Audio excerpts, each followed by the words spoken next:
I'm Amy. I've been married for 6 years now. Currently, I'm living with my husband's family. His father passed away 10 years ago. My husband, Andy, is the eldest son, but he didn't intend to live with his mother, who favors his younger sister over him. However, when our daughter was a little over 1.5 years old, something happened. During a family visit to my in-laws' house, my toddler nearly fell down the stairs, and it seems my mother-in-law fell trying to protect her. Andy and I didn't witness the incident, so this is according to her account. She was injured badly enough to require care, as her leg became disabled. We felt obligated to live with her to take responsibility. I ended up taking on all the household chores, and of course, we also bear all the living expenses. She spends her entire pension on personal expenses and enjoys her time leisurely. I've heard from doctors that she could walk normally again with rehabilitation and that her injuries weren't that severe. It seemed she, already a cunning person, decided to do nothing and took advantage of the situation. Andy says, "Amy, you don't have to worry so much about Mom, but I couldn't help it." Gradually, she began to take advantage of the situation, buying expensive massage chairs and ordering luxury gourmet food from TV shopping, claiming it was for stress relief from her immobility. When she runs out of money, she shamelessly asks Andy and me for more. It seems she shares the gourmet food with her daughter, without offering any to us. Both Andy and I were increasingly stressed by her. One weekday, as usual, his sister, Julie, was visiting. I was working from home and stayed in my room, but when I happened to pass by the living room, I overheard my mother-in-law and Julie talking about something shocking without noticing me. "By the way, Mom, did you really hurt yourself protecting their child? You don't even like kids, right? Are you really fond of your grandchild?" "Of course not. I just happened to fall. But if I say it was because I was protecting their child, I can make those two feel indebted to me. It's very convenient." My smart mother. I was horrified. This was despicable. I couldn't believe it was all a lie. I regretted not recording the conversation on the spot. I immediately texted Andy about what I heard. He replied, "I had a feeling it was something like that. Let's cancel the renovation plans and look for a time to move out." Relieved that he was on my side, I ended the text with, "Got it. Good luck with your work." We had been keeping it a secret from his mother, but Andy and I were discussing a major renovation or building a new house. This was because the in-laws' house, to put it mildly, was not a mansion but rather a very ordinary 4LDK family home. The house has the main bedroom, currently used by my mother-in-law. Next to it is the study, where my father-in-law used to work before he passed away.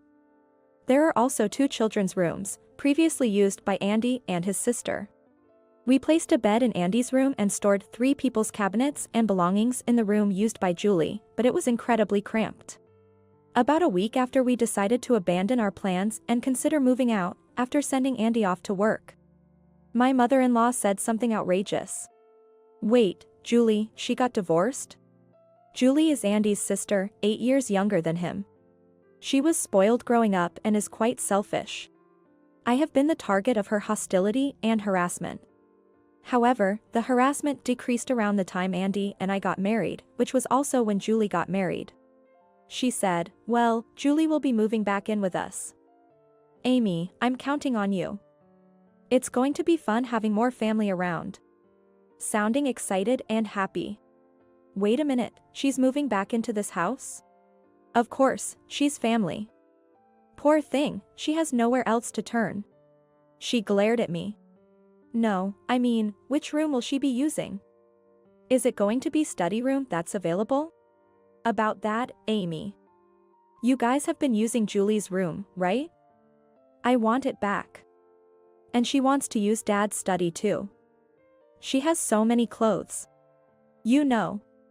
Just one room isn't enough for her. I was dumbfounded. In a house with only 4 rooms, Andy and I are already struggling with the limited space, and now Julie alone is going to use 2 rooms? What does she think about her son and me? It felt like we were being treated more like cash cows than as a son and daughter-in-law. I was angry but then realized this could be our chance to leave. How about we all sit down and talk about it tonight, including Julie and Andy? But then, something unexpected happened. Amy, I heard you're opposing my moving back home. Who do you think you are? Julie called me, furious, shortly after that. I hadn't directly opposed it, but it seemed my mother-in-law had informed her. It's not that I'm opposing. I just suggested that we should discuss it. So, why do we need to discuss me moving back into my own house? One room should be enough for you guys. Just do as Mom says. I was so frustrated with her domineering tone that I couldn't help but respond sharply. Why? Because there are 3 of us. We're already struggling with the limited space. Besides, if we're going to live together, shouldn't you be the one to discuss it with us? Julie retorted, remember this, Amy. I'll tell Mom. How dare you, just a daughter-in-law, and hung up the phone. Right after, Andy called after reading my report text. Hey, Amy. I don't think Julie's husband is the cheating type. It must be Julie who has the problem. I'll talk to him. Okay. I thought something was off too. It didn't make sense for Julie, with her tough personality, to be cheated on and just return home. She would more likely kick out her husband. About 2 hours later, Andy called again. Just as he suspected, it turned out Julie was the one who had cheated. She was a housewife who didn't do any housework or care for the home, just went out and ended up getting divorced for her infidelity. Andy apologized repeatedly to Julie's ex-husband, feeling embarrassed. She's also behind on her credit card payments and has no savings. She probably planned to depend on Andy for it. Andy and I discussed the situation and made a plan. Then that night, Julie came over, and the 4 of us, Andy, his mother, and I, sat down to talk. Andy began, Julie, I heard you're getting divorced. I understand you want to live here, as my mother-in-law and Julie smirked at me. See, Andy is different. So kind. Unlike Amy, who is just terrible. So, what about the division of duties? He interjected. Division? Of what? Seeing Julie's puzzled expression, I said, housework, Julie. Naturally, if we're living together. Cleaning, laundry, meal preparation. And of course, you'll contribute half to the living expenses. Oh, and since I have to take care of our daughter, you'll have to take care of your mother entirely. After all, caring for a parent is a child's duty, not a daughter-in-law's. My mother-in-law's anger exploded. What are you saying? Why would you make Julie do housework? You're a stay-at-home wife, aren't you? That's right. Amy is a stay-at-home wife. It's just like a parasite. Not earning money, just wasting his money. It's only natural for family to serve each other. Well, Julie, you were a stay-at-home wife since you got married, right? Those words are a boomerang back to you, you know? I'm different. I'm the daughter in this house. You're just a daughter-in-law. My mother-in-law kept defending Julie, saying, that's right. That's right. Perhaps she thinks it's pitiable for her own daughter to be in the same situation, but somehow different for me. So, Andy said, Mom, Amy works at home. Julie is unemployed now. By that logic, Julie should do all the housework. Why does Amy have to do everything? That's ridiculous. Julie said, glancing at me, I will get a job eventually. Maybe I'll become an illustrator. I've always been good at drawing. But I need to study art, so I can't work. If I'm studying, I can't do housework either. Andy coldly said, Amy is working and doing housework. Why can't you do housework if you're studying? Oh. And you'll be paying for your studies yourself, right? Julie nonchalantly replied, what? We're family, don't be so cold. You pay for it. To test Julie, I asked her, will you be drawing digitally or traditionally? What are a traditional and a digital? Don't use words I don't know. By the way, traditional refers to traditional drawing on paper. Digital means using a computer to draw. In fact, I'm not just a stay-at-home wife, I work from home, as Andy also mentioned. Despite juggling childcare and caregiving responsibilities, I'm a successful illustrator with a magazine column. Julie's lack of even basic knowledge indicates she's not serious. This was proven when she said, "Well, maybe I could open a nail art salon. It's sparkly, pretty, and stylish. Perfect for me." Bringing up another profession entirely. All talk and no action. She has no intention of working or contributing financially to the house. I blurted out, "Julie, you called me a parasite, but it seems like you're planning to be the real parasite in this house." "Shut up. Andy has a duty to take care of Mom and me. The rooms are mine anyway, my old room and Dad's unused study. What's wrong with that?" She seemed quite self-assured. "I should prioritize my daughter, Julie, over you, a daughter-in-law," my mother-in-law said, glaring at me. With her mother on her side, Julie declared triumphantly, "Those rooms are mine. Get out." "Really? Okay, got it. You heard her, right?" "Yeah, of course. So, Mom, we're moving out." Andy and I quickly stood up to leave with our daughter. My mother-in-law and Julie were left stunned. "Wait, what do you mean? Stop. Don't leave." By the time my mother-in-law and Julie panicked, it was already too late. "We're just leaving as you asked. We've decided to cut ties with you and Julie," I said firmly. My mother-in-law threatened, "How can you be so heartless to Julie? And what about my leg?" But Andy refused. "I care more about my wife and child than a grown-up sister who's returned home. We've done enough for Mom. And we know it wasn't really an injury from protecting my daughter. We know your leg isn't that bad. You were told rehabilitation would help. And Julie is perfectly healthy. Why doesn't she work?" So, we took only our valuables and quickly left the house.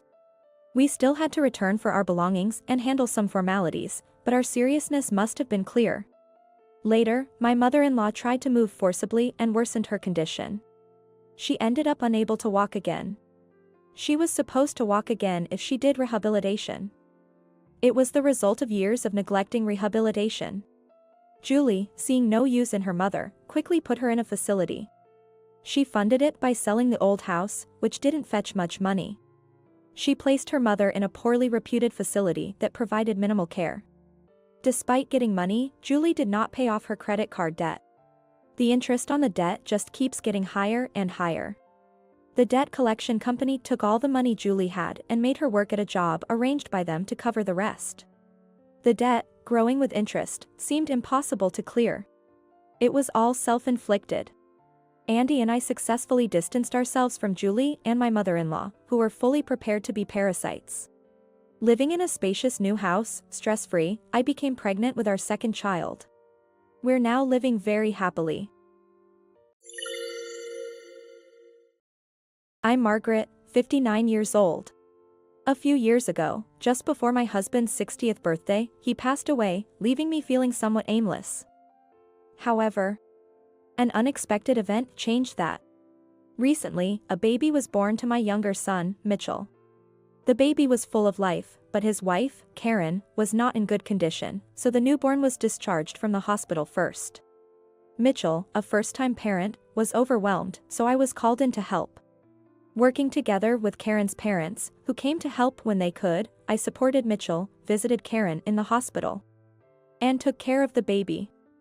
It was a busy but joyful time, and it really lifted my spirits. When Karen was finally discharged, she implored my help. I ended up staying with Mitchell and his family for a while.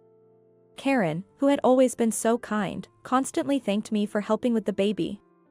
I didn't mind taking care of her while she was still recovering. And we spent some busy but pleasant days together. Then, an unexpected news arrived. It was about my elder son, Ken's marriage. At 36, my single eldest son had always been a source of worry due to his somewhat flighty nature. So, I was happy about his marriage. But the woman Ken brought home, Heather, was a decade younger than him. She seemed like a well-bred young lady at first impression. However, when she came to introduce herself along with her parents, I was caught off guard, not expecting them. I was flustered about what to serve at my house, which I had just returned to after a long time. Then, with a snort, Heather's mother, Teresa, commented disdainfully, "The house seems quite neglected. I'm worried about sending my precious daughter here." There were deep wrinkles between her eyebrows. I apologize for the state of the house. I've been helping with my grandson at Mitchell's house and just returned here, I said, though not intending it as an excuse. However, Teresa's expression soured even more. So, you prioritized your younger son's marriage over your elder? And you're taking care of his child while neglecting the elder? Excuse me? I was bewildered, not understanding the implication of her words. I had never even considered that there would be a particular order to my son's marriages. Really? I'm concerned about the future. Heather, are you really sure about this marriage? Well, I'm already pregnant. I was dumbfounded. Not only was the marriage with a significantly younger partner sudden, but there was also a child involved. I thought Heather was from a good family, but it seemed that wasn't entirely the case. Unaware of my shock, Teresa continued to frown. Really, Ken is such a handful. A shotgun wedding. And she's an only child, at that. The wedding will be so hurried. A wedding? This was news to me. Be careful not to let the pregnancy show at the wedding. As I struggled to keep up with the surprises, Heather and her mother continued discussing the wedding plans with Ken. So, about the wedding expenses, that's settled, right? It took me a moment to realize she was addressing me. What do you mean? As I scrambled to make sense of this sudden topic, Teresa looked even more displeased. Well, we're suddenly losing our only daughter to a man who's a decade older and got her pregnant. Of course, he should take responsibility. We're the victims here, after all. At least let us have a beautiful wedding. You'll cover the expenses, won't you? Oh, Grandma, don't worry. We've managed to book a venue, so just pay for it, and we're good, Heather chimed in. I was stunned not just by Teresa's logic, but also by being called Grandma. Wait a minute. What do you mean by victims? And why are you calling me Grandma? I'm Ken's mother. Heather laughed as if I had made a funny mistake. Oh come on, I know that. But an old guy's parent, you're practically a grandma, right? Ignoring that, let's just say we're counting on you for the wedding expenses. And also, prepare some initial costs for their new apartment.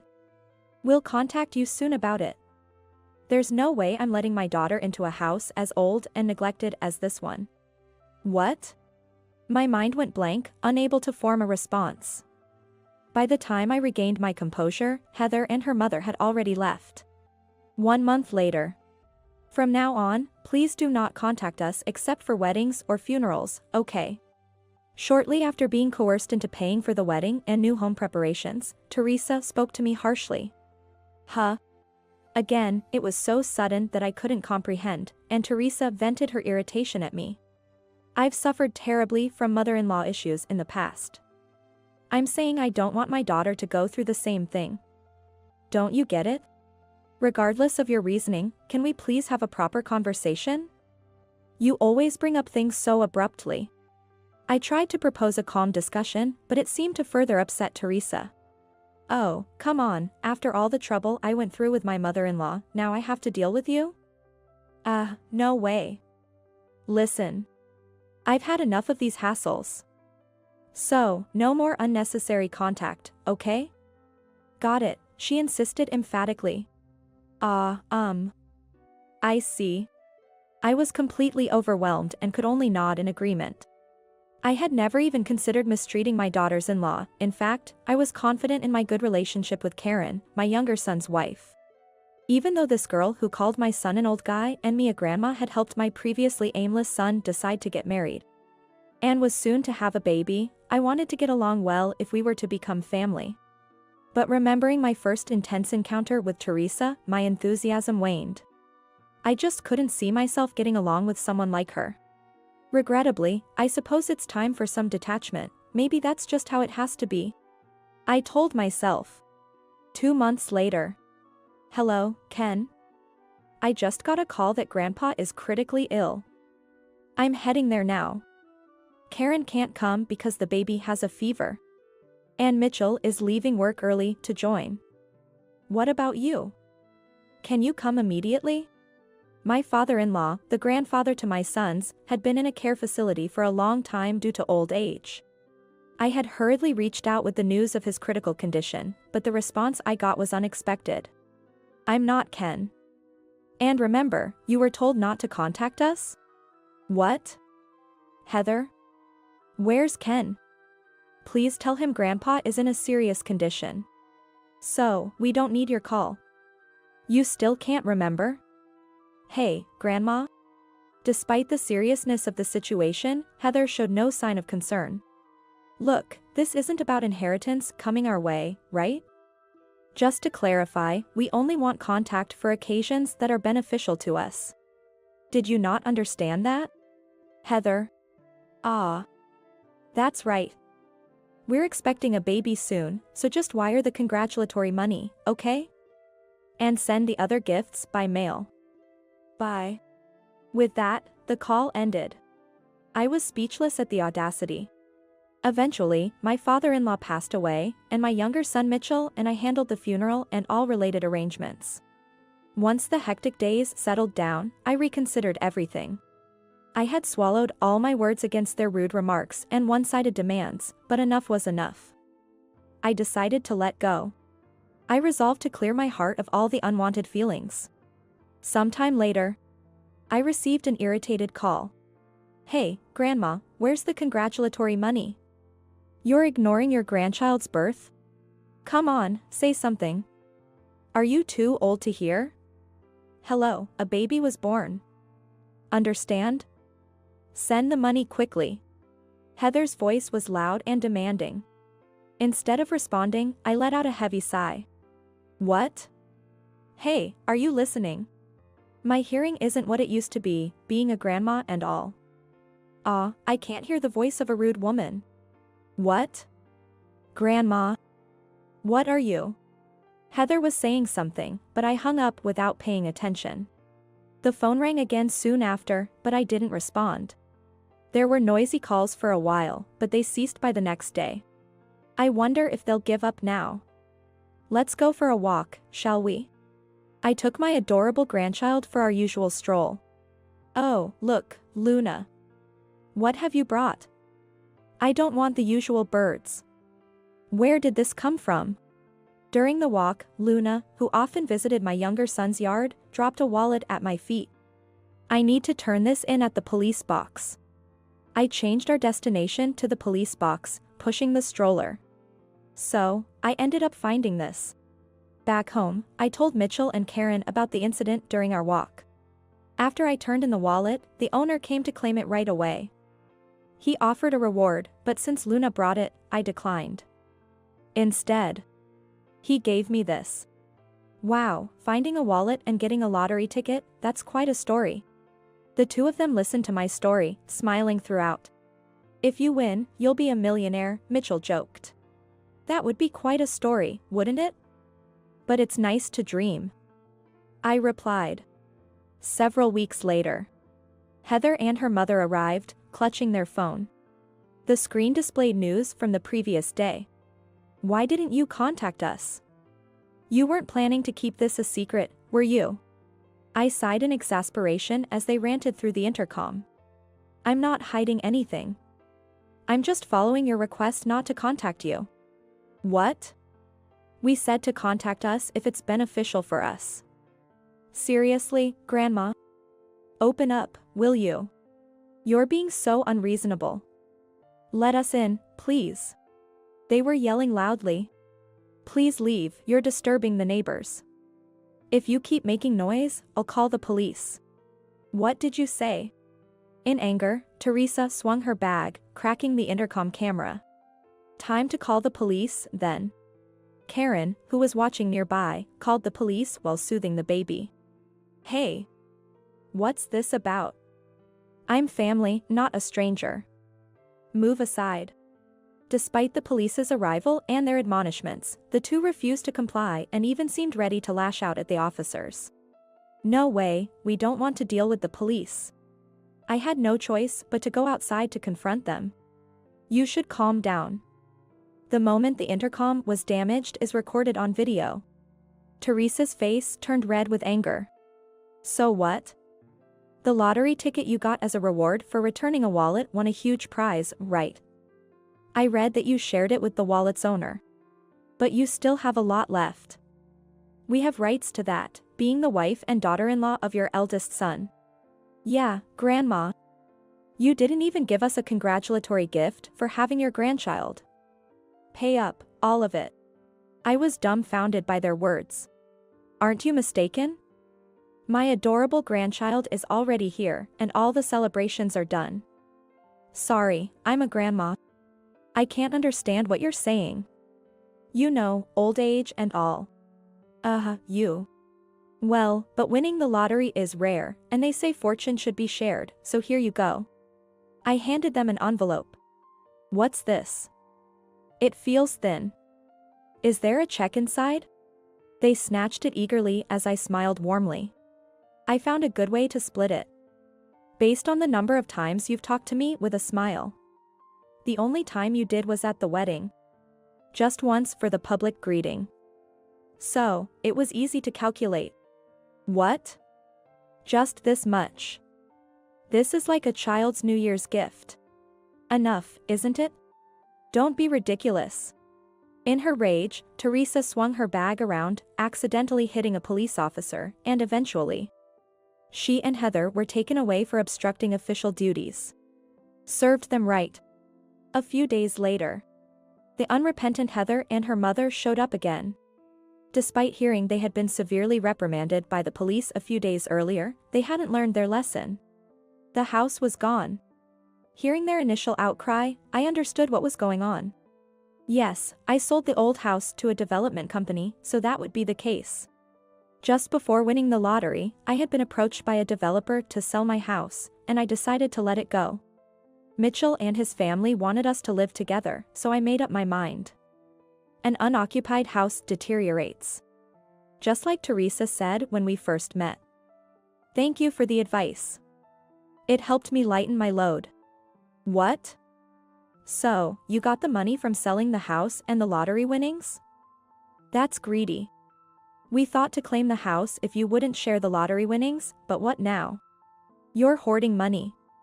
Share it with us, Grandma. You're favoring the younger son's family. It's unfair that we get nothing. I couldn't comprehend their logic.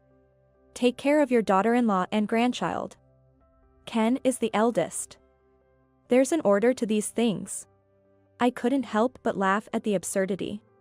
Did you both forget what you said? You told me not to contact you, right? I have the recording of that conversation. I'm just keeping my promise. Is there a problem? That doesn't matter. Actually, it does. You mentioned earlier about taking care of the daughter-in-law and grandchild, respecting order. Exactly. I cherish those who treat me as a person who I can share a laugh with. According to my personal ranking. Naturally, you two are out of the circle. And I've sorted out my finances. Of course, according to my personal ranking, it's all distributed. You two, being outside the circle, won't get a penny. But you should be happy. I haven't asked for a refund on the extravagant wedding expenses and additional moving costs for the new house. Shut up, you miser. Please, have mercy, Grandma. Teresa, haven't you learned how to speak to your elders? Such a disgrace. What? Heather, how many times do I have to tell you? I'm not your grandma. But don't worry, I won't contact you again, as per your initial request. Enjoy what you wished for. This can't be happening. Margaret, the police have arrived. As I finished venting and feeling relieved, Karen informed me that the police had arrived. After the earlier property damage and today's commotion, the familiar faces of Heather and her mother were taken away by the police without mercy. I'm so sorry for all the trouble. I apologized to the officers, who smiled and said it's part of their job. We're causing the police so much trouble. Karen looked apologetic, but I reassured her. I wanted to thank them, so I offered some of my lottery winnings, but they couldn't accept it. So, I donated a police car instead. I hope it's comfortable. Don't worry, I plan to formally express my gratitude again. Then, Mitchell, Karen, and I gathered around the dinner table, enjoying our usual family time. Later, following our legal complaint, Heather and her mother were ordered to pay for the damaged intercom. This time, they seem to have learned their lesson and haven't approached us again. Focused on immediate gains, the two lost out on something bigger and were left dejected. I decided to buy a new house to live with Mitchell and his family. I'm looking forward to more joyful days ahead. This is a story about my husband and mother-in-law acting selfishly without consulting me, his wife. My name is Emily. I'm currently a full-time homemaker. We've been married for 2 years and don't have any children yet. My husband, Michael, is busy with work and comes home late every day. We met at a training session for people in the same industry. Since we were both at a good age for marriage, we decided to get married after a year of dating. Our marital relationship was neither good nor bad, but we mostly talked about work. I think we had less conversation than a typical married couple. My husband sometimes consulted me about his work. While I was happy to be relied upon, it reminded me of my working days and increasingly made me want to go back to work. The reason I quit my job to become a full-time homemaker was that my husband suddenly said he wanted me to focus on household chores. I was already good at housework, so I tried to be okay with being a homemaker, but then an incident happened. That's when I found out the real reason why my husband made me a full-time homemaker. One day, I was cleaning my husband's room. When I opened the closet to start changing out the clothes for the season, I found women's clothes lined up inside. What? Whose are these? Could it be an affair? I thought for a moment, but then realized that it was unlikely for someone to brazenly leave their clothes in a house they shared. Since my husband works in fashion, I thought maybe these clothes were for work. That night, when my husband came home from work, I asked him about the clothes in the closet. And the situation turned out to be worse than if it had been an affair. Ah, those? They're all my mom's clothes. Why? What? They're your mother's clothes? Why do we have so many of her clothes here? When I asked this, I received an unexpected answer. Ah. Starting next month, Mom's going to live with us, he said nonchalantly. What? What did you just say? Mom suddenly said she wanted to live together. It's really troublesome, right? Anyway, that's the situation. I'll arrange the move, so don't worry. Can you just prepare a room for her? I was stunned by the sudden news and speechless. Why wouldn't you consult me about such an important matter? I haven't heard anything about this. Why are you raising your voice? I just told you, didn't I? Why are you so angry? He replied. My father-in-law passed away when my husband was young, and my mother-in-law currently lives alone. She's perfectly healthy and not ill in any way. She occasionally comes to our house, checks every corner, and nags me about my housekeeping. As a woman, it's a shame you can't do housework. You might have been excellent at your job, but a woman needs to be good at housework, you know? How can you serve this kind of food to my son? You should learn cooking properly, she always says sarcastically to me. It's classic mother-in-law harassment. Living together means I won't know what she'll say every day. Just thinking about it is depressing. She is my parent, so it should be okay to live together, right? We were planning to live together eventually. And you knew you'd have to take care of her, right? That's why I had you become a full-time homemaker, my husband said. The realization that he made me a homemaker to take care of his mother made my anger boil over. Of course, I couldn't agree and I argued back. I didn't quit my job to take care of my mother-in-law. Are you ignoring my feelings? You know I'm being harassed by her, right? It's natural for the eldest son's wife to take care of the parents, right? You're an adult, so just endure it. Don't make a fuss about it being harassment for just that, he said with a look of disbelief. Taking care of her is natural? Then, shouldn't we have discussed living together before deciding on it, since we're a married couple? I vented my frustrations to my husband. Then, as if he hadn't expected me to be this angry, he said, "You're really heartless." I'm really astounded. I'll report everything to Mom. Be prepared. Saying that, he looked at me and clicked his tongue. Then my husband just left the house. I'm the one who wants to click my tongue, I thought, as I slammed my husband's pillow onto the floor. He didn't come home that day. My refusal to live with his mother must have really upset him. I received a message saying he wouldn't be home for a while. It was only after a week that my husband finally came home. As soon as he arrived, he said with a stern face, "I've discussed the future with Mom." I had a little hope that he might have given up on the idea of living together. But then I was informed of an unexpected outcome of their discussion. "This is the result of our discussion." Saying that, he handed me a piece of paper. It was a completed divorce form. What's this? What does this mean? If you refuse to take care of my mom, you're not fit to be a wife, right? I don't need such a wife. So, I think divorce is the only option. He was saying that if we couldn't live together, then we should get a divorce. I was appalled by such a facile attitude. It was like dealing with a petulant child. At the same time, I became calm and realized that I had no love left for my husband. Maybe I was just disgusted and had cooled off. With that feeling, I didn't feel like arguing anymore and just listened to him silently. Then, after saying what he wanted, he said, "I have to go to work now. Cool your head today and rethink living together. You don't want to get divorced, right? Tonight, we'll discuss it again, including my mom." With that, he went to work. That was the moment I made a certain decision. I remained seated at the table, picked up a pen. Then I headed to a certain place. That night, my mother-in-law came to our house. My husband also came home early from work. As soon as she entered, she said, "Who do you think you are? How dare you refuse to live with your husband's mother? You're so selfish." She was very aggressive. Then my husband also spoke up.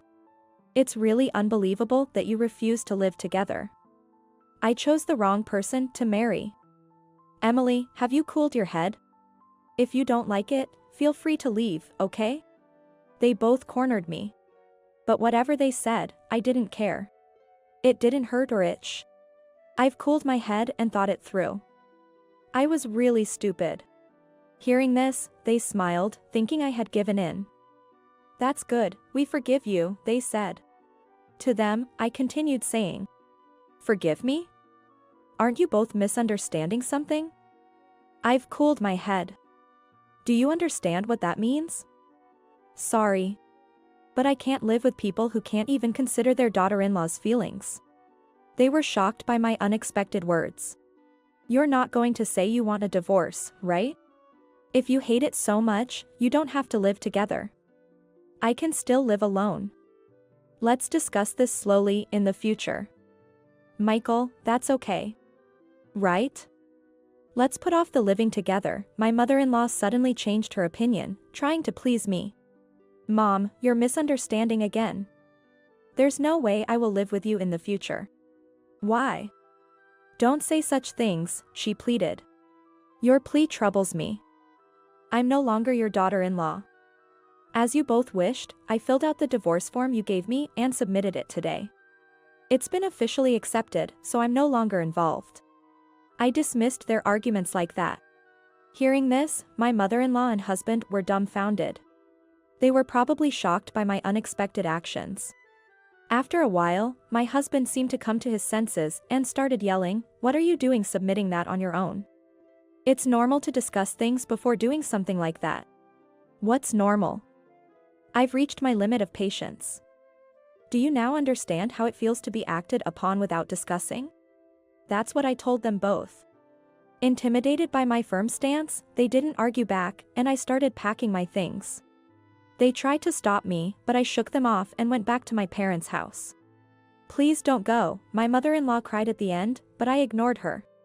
I thought she should first apologize for all the harassment, but then I felt relieved thinking I might never see them again. This time, they probably thought that waiving the divorce papers would easily make me agree to live together.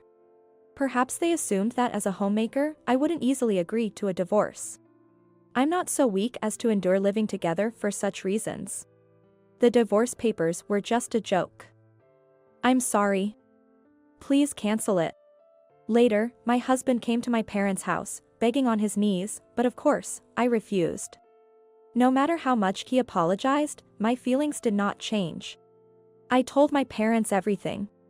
You really weren't cut out for being a housewife, were you? They didn't probe too deeply, just said that. It was just like my parents. Afterward, my husband continued to contact me, not learning his lesson. I guess I chose the wrong husband. So, please don't contact me again, I replied and blocked his emails. He deserved this punishment for carelessly giving me the divorce papers. What goes around comes around. I hope he regrets it for the rest of his life. Afterward, my husband and mother-in-law started living together, but true to form as parent and child. With their stubborn and self-centered natures being so similar, they constantly argued and soon ended up living separately. Their punishment didn't end there. A while later, my mother-in-law was in a traffic accident. Fortunately, she wasn't fatally injured but became disabled and couldn't live alone anymore. Initially, my husband took care of her, but it wasn't easy managing work and caring for his mother, leading to days filled with irritation. This isn't what I wanted. If only we had a wife, this wouldn't have happened, they lamented. Currently, my mother-in-law is in a facility by her own choice. With no wife or mother-in-law, my husband must be lonely. He hastily started looking for a new partner. Initially, he attended mixers, but nobody was interested, and now he's trying his luck at a marriage agency. However, with his high pride and selfish nature, he's not exactly someone you'd enjoy being around, even as a compliment. I wonder if a woman who would choose such a person will ever appear. If so, I'd definitely like to meet her. As for me, I met with my former colleagues and told them about my divorce. I apologized for the wedding they had celebrated, but surprisingly, they were thrilled. I was then asked to return to my job. Our business had expanded since I left, and they were short-staffed. After talking with my boss, I successfully returned to work. Everyone was struggling without me, and my boss begged, "Please don't leave us again." I can't promise that. If I get married again, I'll retire. But until then, count on me. I answered with a smile. Since returning to work, things have been going great, and I was promoted within a year. I'm really enjoying my job now. So, I'm not thinking about love at the moment, but I hope to meet someone new someday. My first condition for the next person I meet is that they must respect my opinions. The world is vast. I'm confident that I'll meet such a person one day. I'm finally free of all that baggage. From today, I'll be living with my parents at my house. After my husband, Tom, demolished my family home following my parents' passing. He bluntly said this to me as I stood dumbfounded in front of where my parents' house used to be. "What are you talking about? Have you lost your mind too? Hurry up and bring your inheritance to our house." I couldn't help but burst out laughing at his words. I see. That's what this was all about. What? Why are you laughing? Don't you guys know? Know what? Tom and his parents, my in-laws, looked at me quizzically as I laughed. I then revealed the truth to the three of them. My name is Michelle. I was born as the eldest daughter to ordinary office worker parents in Nebraska. I have one brother. A very normal family. I married Tom when I was 29 and we had 2 children. While working, I struggled with raising the kids, and before I knew it, I was already 55. My son, Jason, and daughter, Sarah, both adults now, have become respectable members of society. They live independently and are bravely tackling their new jobs. Now, it's time for a quiet life with my husband. It was a simple life, but it was happy. I thought we would continue to age together like this. My ordinary life changed dramatically one winter day. My father was involved in a traffic accident and suddenly passed away. He was only 72 at the time. Our vibrant father suddenly passed away, leaving our whole family in deep sorrow. Especially my mother, who was so devastated that she couldn't even bring herself to eat for a while. "Mom, I know it's hard, but you need to eat." I repeatedly told her this. "I know, but I just don't have the appetite. It feels like there's something stuck in my chest." My brother and I thought it was just her emotional state and watched over her for a while. However, she rapidly lost weight in just half a month. Concerned, I took her to the hospital. What? Cancer? I was shocked when the doctor announced my mother's diagnosis. It was advanced and inoperable, with only about a year left to live. I haven't even been able to repay my parents yet. Just as I was coming to terms with my father's absence, now my mother too.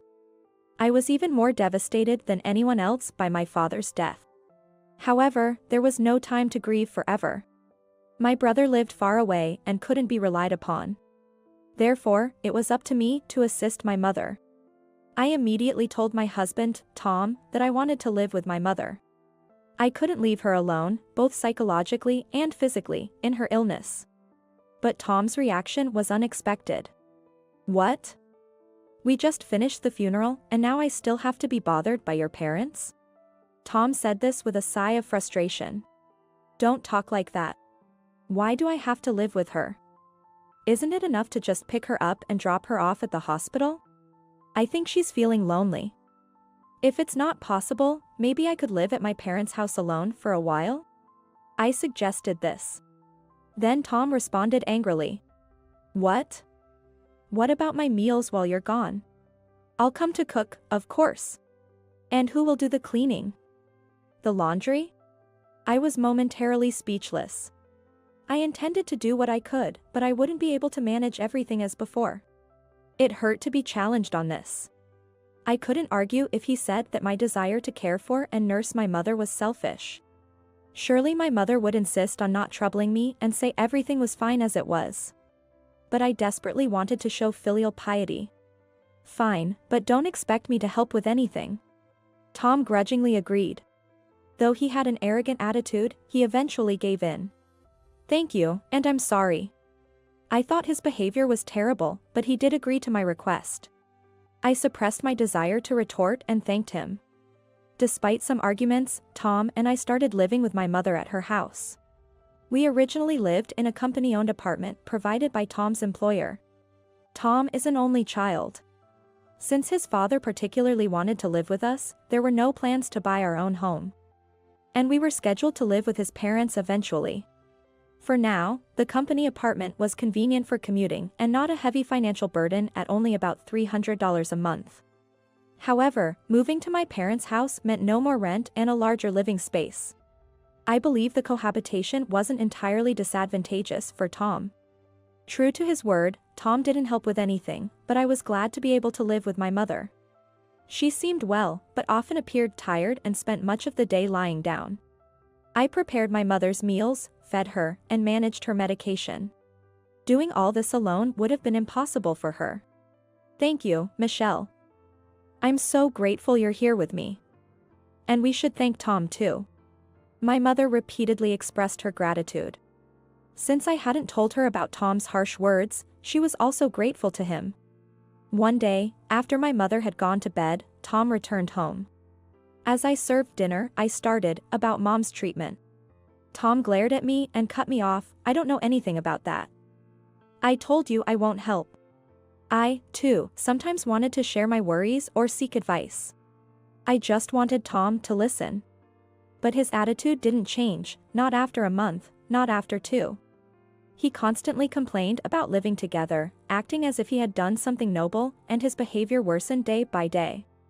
But there was nothing I could say about it.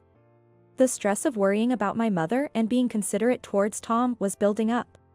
When the 1-year prognosis was approaching, my mother's health rapidly deteriorated, and she was hospitalized. 3 days later, she passed away. Even though I had prepared myself, I was deeply grieved. My brother's family and children came to support me right away, but in times like these, you really want your spouse by your side.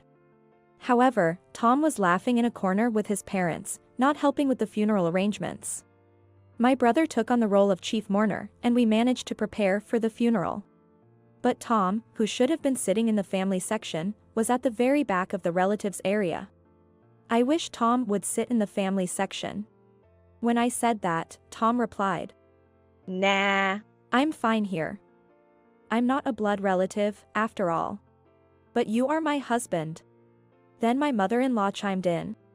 "He may be your husband, but he's not your mother's son." Tom is our son, he's an outsider. Right. Tom's parents are only us. It's enough if Michelle sits in the family section. Even my in-laws said that, so I kept quiet. Though customs vary by region, in our area, it's common for sons-in-law to sit in the family section. As expected, whispers of "did they divorce?" started circulating among distant relatives because Tom wasn't in the family section. It's one thing for people to gossip, but it all could have been avoided if Tom had just sat there. Despite my slight dissatisfaction with Tom not sitting beside me, we managed to send my mother off peacefully. After the funeral, we returned home with my brother's family, children, Tom, and his parents. "Thank you for coming during this busy time," I said, expressing gratitude to my in-laws and serving them tea. They laughed and said, "Really, first your father passes away, and now your mother. These condolence gifts are really straining us. But at least it's all over now." I was stunned by their words. What did they mean by saying such things? I just couldn't believe what I was hearing. Desperately forcing a smile, I excused myself from the situation. I then overheard Tom talking with his parents. "It must have been hard for you, Tom, living with someone else's family." Yeah. I was really troubled by Michelle's selfishness. A husband shouldn't always give in to his wife. If you don't like something, it's okay to say no. I clenched my fist. Their laughter and conversation were unbearable, but this wasn't new. Tom's parents have always been insensitive and rude. When I was marrying Tom, his mother bluntly said, "Couldn't you find someone prettier? I can't expect good-looking grandchildren." His father joked, "Beauty bores after 3 days. With Michelle, you'll never get bored." Tom laughed, finding it funny. That's how disrespectful this family was. I felt like something inside me had snapped. Looking back, neither my in-laws nor Tom had ever shown concern for me, not during my father's funeral nor after my mother's passing. Instead, they ridiculed me. I felt sorry for imposing cohabitation on Tom, but now I questioned his behavior as a person. I had been too concerned about Tom, wanting only to take care of my mother. There was no need for me to feel so guilty towards Tom, especially when he never stood by me. As my anger simmered, Tom and his parents continued laughing and chatting. If my brother's family or children had heard them, they would have been upset, but fortunately, they were in the kitchen. Tom, his parents, and I were in different rooms, so I was relieved that only I heard the conversation. As I was thinking about this, I heard my mother-in-law's voice again. "Michelle?" "Yes?" I responded reflexively. "Can I have this?" Approaching me, my mother-in-law held my mother's handbag. Not understanding her meaning, I stuttered. To which she said, "Your mother won't need it anymore, right?" Tom suggested I take it home. She held up the bag, appraising it. It was incredibly rude, especially right after the funeral. I took the bag and said firmly, "No, you can't." Her eyes flashed with anger. Not so much about being denied the bag, but at me, her daughter-in-law, for defying her. Nevertheless, I stood my ground. "We have no plans to deal with my mother's belongings yet. We'll distribute them among family later." My mother-in-law turned red with anger. "What do you mean? Am I an outsider? Just now, at the funeral, didn't you say that even Tom was an outsider to my mother? How can you be family if Tom is an outsider?" I couldn't help but retort. Hearing this, Tom and my father-in-law also reddened. "What are you saying? Apologize to Mom." How disrespectful for a daughter-in-law to say such things. Their commotion drew everyone from the other room. After all the trouble of attending the funeral and cremation, I never thought I'd be called an outsider. "Let's go home, Dad."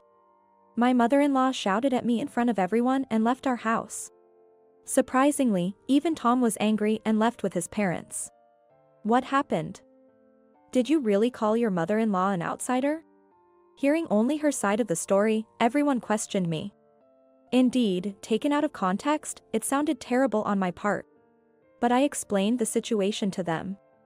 No one blamed me. Grandma and Grandpa should be more considerate of others' feelings. It's the same with Dad. That family has always been like that. My children sided with me, but I couldn't bring myself to forgive those three. Tom didn't return for a while after that. I didn't contact him either. I didn't think it was right for me to apologize, and I wasn't sure if I could forgive him even if he did. However, I knew things couldn't stay like this forever. One day, Tom came back. "Welcome home." Seeing his face reignited my anger, but I suppressed it and greeted him.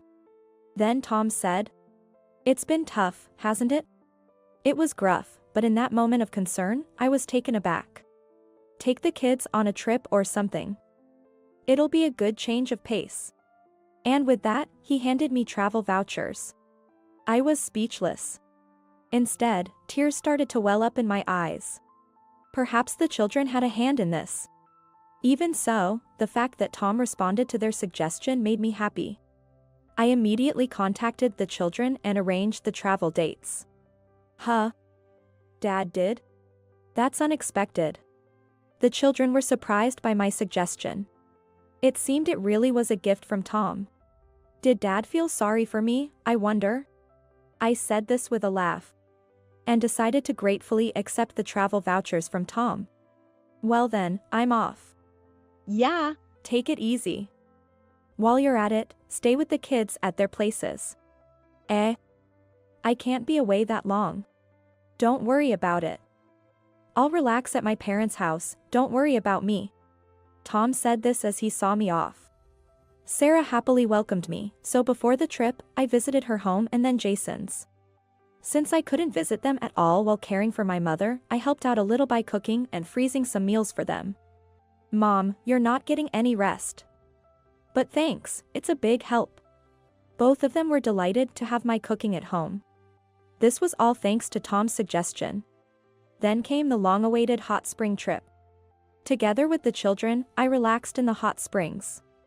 It seemed to heal a lot of the fatigue and sadness from caregiving and the loss of my parents. I ended up being away for almost a week, but both children returned to their homes with bright smiles. That was fun. We should thank Dad once in a while. Really, once in a while. But I wonder if he's up to something? Sarah joked with a laugh. Don't say that. Dad must have given it some thought. I laughed too. When I got home, I planned to share all the memories with Tom, thinking of making our future life together happy, as we headed back to our house. However, when I arrived home, I was speechless. What's going on? The house is? I looked around in confusion, verifying my location. Despite recognizing the familiar place, the house that should have been there was gone. Then, out of nowhere, Tom appeared. Behind him stood his parents. Seeing me standing dumbfounded, they all smirked. Tom. What's going on? I asked Tom. Then, with the same eerie smile as his parents, he said, I'm finally free of all that baggage. From today, I'll be living with my parents at my house. What are you talking about? Tom spoke arrogantly, and I replied calmly. Then he opened his mouth. Have you lost your mind too? Your family home has already been demolished. Bring your inheritance to our house quickly. What you've inherited belongs to Tom now. I see. The disappearance of the house was Tom's doing, and the reason was for the inheritance. After thinking of our future on my way home, what a betrayal this was. I was overwhelmed with frustration and sadness. But no matter what they did to the house, I wasn't going to let Tom have his way. I thought to myself, not a chance. Seeing the smirking faces of the three of them, I couldn't help but burst into laughter. My laughter, unrestrained, seemed to confuse Tom and his father. What's so funny? What a weird woman. Has she gone mad? My mother-in-law looked at me as if I were something bizarre. Facing the three of them, I spoke up. Don't you guys know? Know what? To Tom's question, I replied. First of all, I haven't inherited a single dollar. So there's no inheritance to speak of. After saying that, I started laughing again. They must have mistaken me for someone wealthy due to an inheritance. Their self-devised plan and actions, based on their own assumptions, were just too laughable. What do you mean? Explain yourself. Tom demanded an explanation. But I chose to remain silent. I felt no need to enlighten them. Before that, I'm not going to live with strangers. If you want to cohabitate, do it alone. Refusing his initial proposal, my mother-in-law burst into anger. You helped your own parents with housework, but you can't do ours? There were reasons for that, as you well know. I agreed to live together. I told you I didn't need to live together. Have you forgotten you chose to live together because you didn't want to do housework? Tom and his mother were left speechless by my rebuttal. And anyway, demolishing my family home without permission. There's a line you just don't cross. I yelled at the three of them right then and there. And then, I left the place. Behind me, Tom's voice yelled, "Where do you think you're going?" But I didn't look back. I had to secure a place to sleep for the night and really didn't want to see Tom's face anymore. I immediately consulted with my lawyer, David. Demolishing a house isn't something that can be done so easily. The house was still in my mother's name. When I wondered which company undertook the demolition, an unbelievable truth came to light. Tom and his father had personally demolished it. His father's acquaintance in the demolition business helped, and they even rented heavy machinery, all well prepared. Moreover, the gift of travel vouchers was just a ploy to get me out of the house. The realization that I had been completely deceived brought me to tears of frustration and embarrassment. Is there any way to punish the three of them? I asked David through tears, to which he kindly smiled. Tom can be charged with destruction of property since he demolished a house in your mother's name without consent, and we can claim damages. Let's start by getting a proper apology from Tom and his parents. I nodded at his words. David promptly started the necessary procedures. A few days later, Tom called in a fury after receiving the legal notice. What's this content certification about? Oh, you got it? Since you destroyed an important house, you need to compensate for it. Compensate? We said we'd move into your family home. We demolished a house that no one was going to live in. Instead of compensation. You should be thanking us. Now bring the inheritance and come back home quickly. Tom arrogantly said that. Destroying it without permission and expecting thanks? Don't make me laugh. And about coming home with an inheritance. How can there be an inheritance when I didn't inherit anything? I shouted back over the phone. Tom didn't say anything in response, just fell silent. It seemed he was taken aback by my yelling, as I rarely raised my voice. The reason I laughed when the house was demolished was precisely this. I had a whole year to spend with my mother. Of course, we talked about the inheritance. That's when I said, I don't want anything. Give it all to my brother. As a result, my brother inherited all the cash and securities. My brother then said that I could have the house. He lived far away and couldn't manage the property. If I didn't live there, he suggested renting it out. So, I was supposed to inherit the house. Anyway, either you and your father restore the house to its original state, or pay the amount written there. That amount. I'm trying to settle this amicably. Well, if you can't pay, I'll file a criminal complaint and sue you. I said firmly. I'm sorry. I didn't think you'd be this mad. Of course, I'm mad. Tom began to make excuses. He seemed to have thought that if my family home remained, he wouldn't be able to live with his parents. Especially his father, who had always wanted to live with Tom. It seemed that they were fond of Jason and wanted to live with him. Tom rejected this idea because it would make his commute difficult, but his parents thought I was the one opposed to it. So, he destroyed my family home to force me to move in with him and his parents. But how could I forgive him after being told this? So please, let me off. I didn't mean any harm. My dad's remorseful too. If he's remorseful, all the more reason to accept the settlement. I said this and hung up the phone. Tom kept calling and messaging, apologizing. If you're sorry, then transfer the money quickly. I pushed him away. I knew my family home couldn't be restored, but I had no other way to process these unbearable feelings. Later, I stayed at my daughter Sarah's house. This was known to my brother's family and my children. My brother, though angry about the house being destroyed, said, I won't interfere, but I'll help. Do as you wish, Michelle. Everyone condemned Tom's actions and supported me. A month passed without any compensation or damages paid. During that time, there was no contact from Tom. I couldn't keep imposing on Sarah forever. I wanted to get the money quickly to at least settle my living situation. Contrary to my wishes, something unbelievable happened. It all came to light because of something Sarah said. "This apron looks like Grandma's." Murmuring this, she showed me her cell phone screen. I was shocked when I saw it. It was a product page on a flea market app. The apron Sarah said resembled my mother's was one I had made as a unique gift for her. "What do you mean?" "This is Grandma's apron. I made it myself, so there's no mistake." "Eh?" Sarah said this and quickly started checking other pages on the app. The seller appeared to have recently registered, with 0 transactions and no feedback yet. There were nearly 30 items listed for sale, and to my shock, all of them belonged to my mother. I immediately had a hunch. It had to be Tom's doing. No one else but Tom, who demolished the house, could have taken my mother's belongings. I immediately called Tom. "Hey. What's this about the app?" "The app?" Tom sounded annoyed.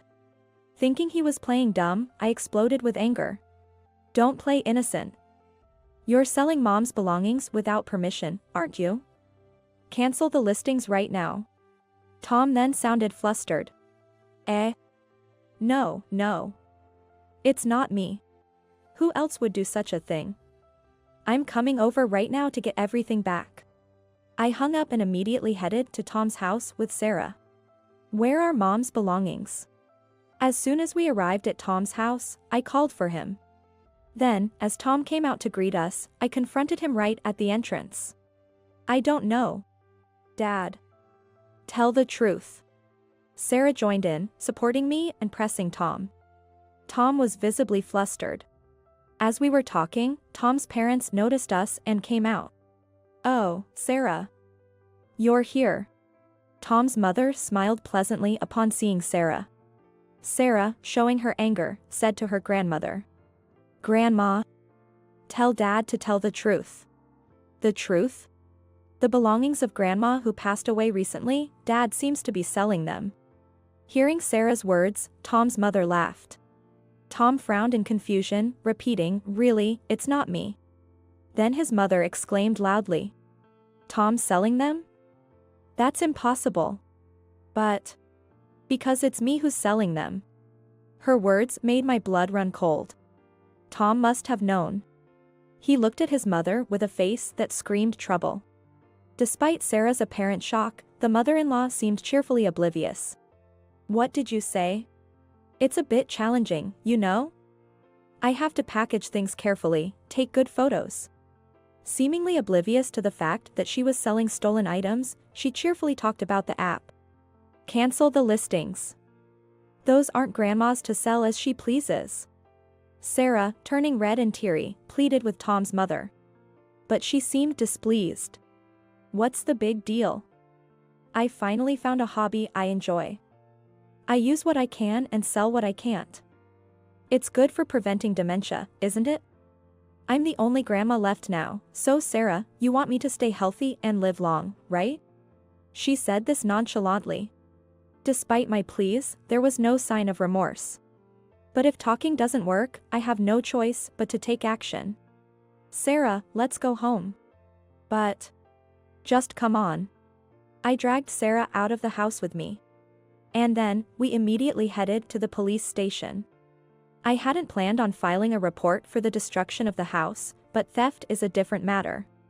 When I explained to the police that my mother's belongings were stolen and being sold without permission, they quickly took action. And the mother-in-law's account on the flea market app was suspended. At least that ensured nothing more would be sold. On the way back from the police station, I called Tom. "I got your mother-in-law's account suspended. You knew about this, didn't you?" "You're complicit." "No, I've filed a report about this incident. Please cooperate with the investigation." Tom panicked at my words. "What?" "But we're family. Please withdraw it." "Strangers, right?" I still haven't received any compensation or damages for the house you destroyed, and I see no remorse from you. Tom was at a loss for words to my angry retort. But I'm not heartless. Despite everything, I have a history with Tom. Sighing, I said. I'll wait for the money, but I won't forgive the theft. I want everything returned. And Tom, your father looked quite unwell. Has he been to the hospital? What? I'm not a monster, so I just thought I'd mention that. With those words, I ended the call. I had just seen my father-in-law after a long time. He was almost voiceless, and he had become so thin that it was hard to believe it had been only a few months since we last met. His complexion was beyond pale, it was deathly ashen. It was clear he wasn't well. But that family probably hadn't noticed. A mother-in-law nonchalantly selling stolen items, and Tom, who only acts tough in front of me. They lack any concern for others. The next day, Tom's father called me. I thought he might thank me, but it was the opposite. Why are you treating me like a sick person? Planning to dump me in a hospital to get rid of me? I have to protect your mother and Tom from you. I'm not going to any hospital, he scolded. I was worried about him, and this is what I get? I apologize for overstepping. I was just concerned. Humph. Unlike your parents, I'm not weak or short-lived. Don't make a fool of me. His words angered me, but a few days later, it seemed he finally felt off enough to visit the hospital. The diagnosis was terminal cancer. Panicked, Tom called me. Dad has terminal cancer. What am I going to do? I snorted in response. I don't care. Remember what you said when I advised you to go to the hospital? I'm not weak and short-lived like your parents. Deal with it yourself. How could you? I never thought you would be so heartless. Who's heartless? Did you ever offer a kind word when my mother was ill? Reflect on your own actions. With that, I hung up. As expected, Tom's father passed away not long after. As a human being, I didn't want to harbor negative feelings towards the deceased, but recalling everything he did and said, I couldn't shed a single tear. After his funeral, a will was found. Despite his previous claims of not being short-lived, I was astonished at how well prepared my father-in-law was. The house will go to my grandson, Jason. The rest of my assets will be split between my wife and eldest son, the will stated. I was surprised to see Jason's name mentioned. I recall my father-in-law had a particular fondness for Jason, always saying he wanted to live with him. He must have wanted Jason to live in the house even after his passing. For Jason, this seemed like a nuisance. You should renounce the inheritance. You don't need such a house, I told Jason. However, Jason was happy to inherit the house. The inheritance tax alone made it seem like there was no benefit for Jason.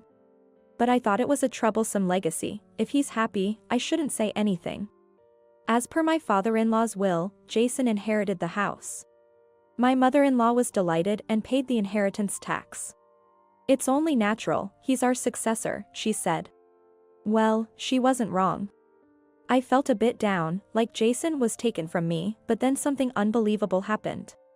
Come to our house. Upon receiving that message from Tom, I immediately went to my in-laws' house. There, like me once, stood my mother-in-law and Tom, dazed in front of their house. On the property were heavy machinery, trucks, and employees of a demolition company. And before our eyes, the house was being demolished. What's going on? It's my house. I can do whatever I want with it. Jason appeared out of nowhere, looking satisfied as he watched the in-laws' house being demolished. Jason. What are you doing? Stop it right now. Even if we stop now, we can't live in it anyway, he responded.